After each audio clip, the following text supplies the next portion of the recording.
बच्चों, आज हम पढ़ेंगे औद्योगिक प्रदूषण को नियंत्रित करने के उपाय।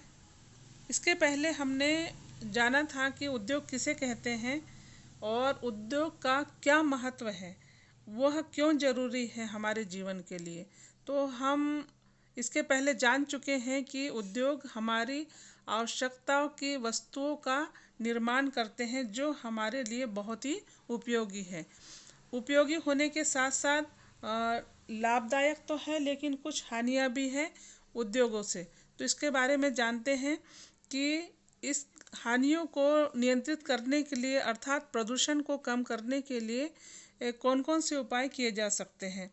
तो सबसे पहले जानेंगे कि वायु प्रदूषण कारखानों की चिमनियों की ऊंचाई अगर बढ़ा दी जाए तो उनसे निकलने वाली जो हानिकारक गैस है उसके प्रभाव को हम कम कर सकते हैं। इसके पश्चात है कि कारखानों में कम प्रदूषण वाले ऊर्जा संसाधन होने चाहिए, जैसे सौर ऊर्जा से कम प्रदूषण होता है, अर्थात ऐसे उपकरण यानी कि होना चाहिए। उसके पश्चात है कि उद्योगों में प्रदूषण नियंत्रक उपकरण लगाने चाहिए जिससे यानी कि प्रदूषण को कम कर सके। इसके पश्चात उद्योगों की स्थापना से पहले ही यह अनुमान लगा लेना चाहिए कि प्रदूषण को रोकने के कौन कौन से उपाय होने चाहिए, जैसे परिसर में वृक्षों को लगाना, यानी कि अधिक वृक्ष लगाएंगे तो प्रदूषण को हम कम कर सकेंगे। इसके पश्चात पढ़ते हैं जल प्रदूषण नियंत्रण के उपाय। जल प्रदूषण अधिकतर रासायनिक उद्योगों से होता है, तो उद्योग जो है वह जलाशय व नदियों से दूर स्थापित होना चाहिए जिससे कि यानी कि प्रदूषण कम हो, जल प्रदूषण कम हो।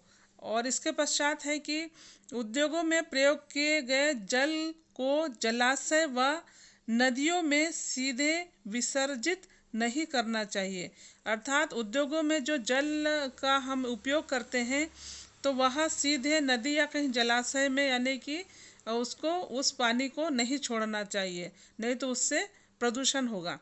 इसके पश्चात है कि सड़क के किनारे तथा कारखानों के निकट खाली जगह जहाँ पर है वहाँ पर अधिक से अधिक वृक्ष लगाने चाहिए जिससे कि यानी कि जल प्रदूषण कम हो।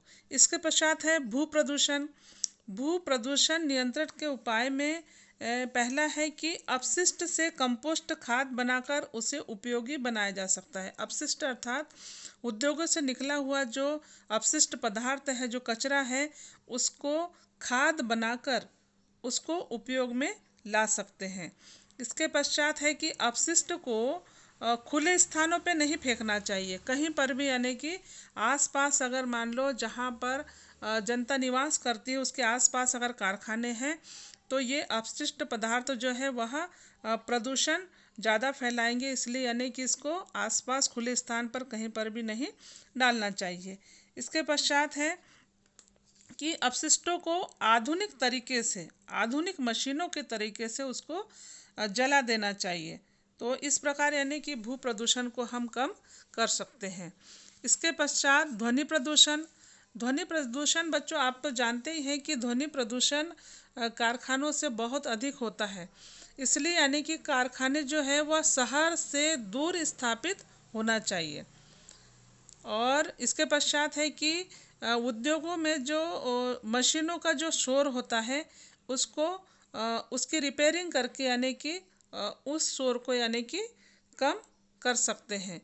इस प्रकार यानी कि ध्वनि प्रदूषण को यानी कि नियंत्रित में ला सकते हैं, यानी कि उसको नियंत्रण में कर सकते हैं। उद्योगों में मशीनों का रख रखाव वो सही होना चाहिए जिससे कि यानी कि खराब मशीनें अधिक शोर करती है तो उसको कम कर सकेंगे। और इसके पश्चात है कि कारखानों में जो ध्वनि रोधक यंत्र लगाए जाते हैं वह सभी कारखानों में लगाए जाना चाहिए जिससे कि यानी कि ध्वनि प्रदूषण को नियंत्रण में ला सके। तो इस प्रकार बच्चों इस प्रश्न का उत्तर हमने जाना।